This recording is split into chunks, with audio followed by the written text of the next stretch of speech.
What's going on, guys? It's Brandon back again for my fourth video of today. Central Division predictions. My home division, a division in which definitely a lot more competitive than it was last year, and a division that's also probably the second hardest to rank in my opinion. So you had the Atlantic, we've done already yesterday. We did the Metropolitan 2 days ago. Eastern Conference, pretty loaded. Western Conference, less loaded. Start off at 8th, it's no surprise. Chicago's going to be awful again this year, especially in this division. If it was in the Pacific, maybe it would be a little better, but this division is not suit for a rebuilding team right now, so Chicago's going to be fed to the Wolves, and preseasons, I think, are just an early showcase of that. Even with the additions of Bertuzzi, Teravainen, Martinez, Brody, Brozois, all these additions, it's just going to be another year of developing young guys, getting Korchinski, Levshinov, Nazar, Reichel. I'm doing a whole segment on this on the day I'm recording this with Rambler Sports Locker. Go check that out on their channel. If I remember to link it, I will. But for the Hawks, it's a rebuilding year. Nothing much to say there. Gets hard at 7th already. And I think I'm going to go with St. Louis. St. Louis didn't have any big additions. They got younger by offer sheeting both Holloway and Broberg, which I thought were good moves. They have the cap space to do it. Broberg's only 2 years. They're not going to go, I assume, all out in 2 years.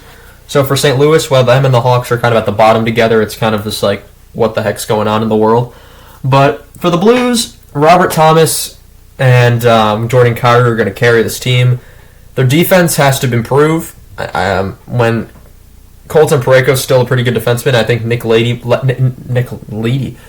might be their second best defenseman, former Blackhawk, which is an interesting thing. Bennington's going to be a world beater. It depends on the season, it seems. Like last year, he was very good, but the year prior, he wasn't. So St. Louis is definitely that mixed bag of the group. You're either going to get one team or you're going to get the other. I'm betting on them being that team that doesn't make the playoffs. 6th. Oh, they looked really good against the Hawks a couple nights ago now, but taking Minnesota. Cap penalties are almost done for Minnesota. I assume they'll go right up the standings once those are cleansed. They have a lot of young guys coming into the lineup. You can't forget that. They have Boley, they have Rossi now that are fully established. Kaprizov's going to be there. Zuccarello is getting older. He's, I think, approaching 40 now, if I'm not mistaken. Let me check his age real quick, honestly. Because I swear he's getting up there in age. Yeah, Zuccarello is... He just turned 37 a month ago, so he's getting up there. Eventually he will fall off. Playing with Kaprizov, he might never. He might be like Pavelski. But for Minnesota, could be a playoff team. I don't think they're going to be a playoff team. And I'm really going back and forth on how many teams are going to make it in each division right now. And I think I made my decision. I think I went back on it. I had a decision. I originally wanted 5, but I think I'm going to do 4 in this division. Speaking of 5, Utah. Utah added Sergachev. They don't have the pressure of where am I going to play next year on their minds. Utah could explode out of the gate, and I wouldn't be very much surprised. And I said Swayman. In my predictions, I have Swayman staying in Boston. Although Utah was listed as a top destination for him, possibly, if he does move. Could we possibly see Vejmelka or Engram end up out? Swayman comes in, and now you've got an elite goaltender. Well, a starting goaltender. And Engram had a really good year last year, but this Swayman kind of ups that level a bit. You got a number 1 defenseman in Sergachev. You move out your Mosier, which it kind of loses a bit of your identity, but Sergachev will definitely be an improvement on the blue line. Keller, Cooley, Schmaltz, Barrett, Hayden. You're going to see their forward core kind of melge together here and see what they can do here. Number 4, no way they're winning that many games again. I still don't know how Winnipeg was winning games last year. Winnipeg was like, what team was it that I'm like, how are they winning games a couple of years ago? And it's probably Boston or the Islanders, probably won a couple of years ago. But Winnipeg, I think they'll be in the playoffs. But because I kind of have a hard time betting against them because it seems like every time I predict them to be out of the playoffs, they end up in the playoffs and vice versa. So I'm picking them in the playoffs because they made it last year and the year before, and not really much any other reason why. Hellebuck won the Vezina last year and carried that team to the playoffs. If you look at the stats, there's a reason he won the Vezina. And we'll see. Winnipeg, I think a wild card this year, but playoff team. And I think Utah and them will be viciously fighting for that final spot. Third place, if Landeskog comes back, this could change, but Colorado's going to remain in third.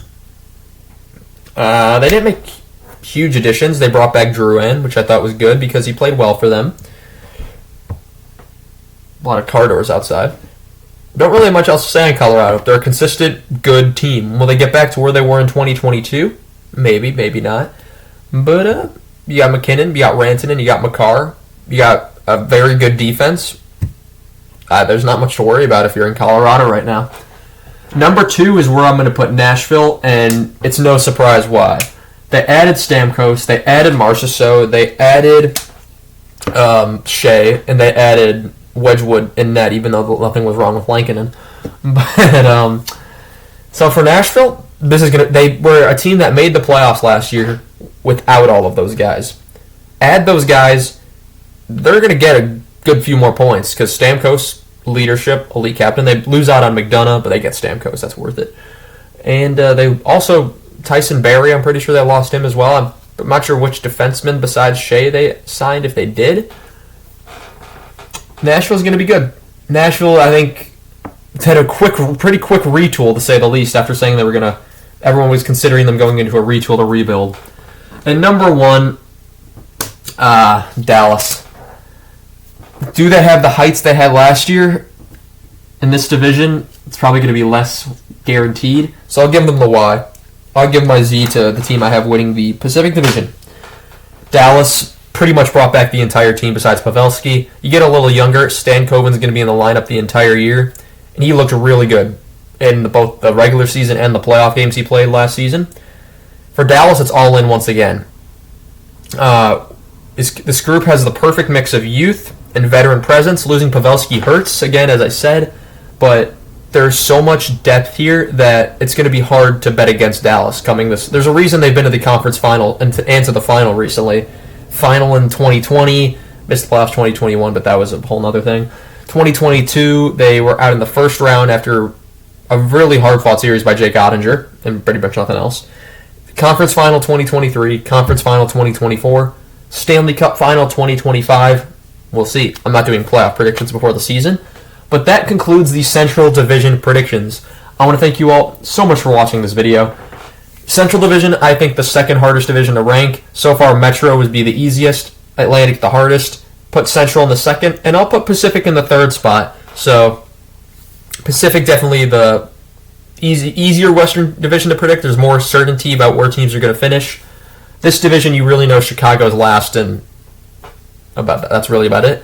I want to thank you all so much once again for watching these videos. I want to thank, I almost said the same thing twice. And have a good one.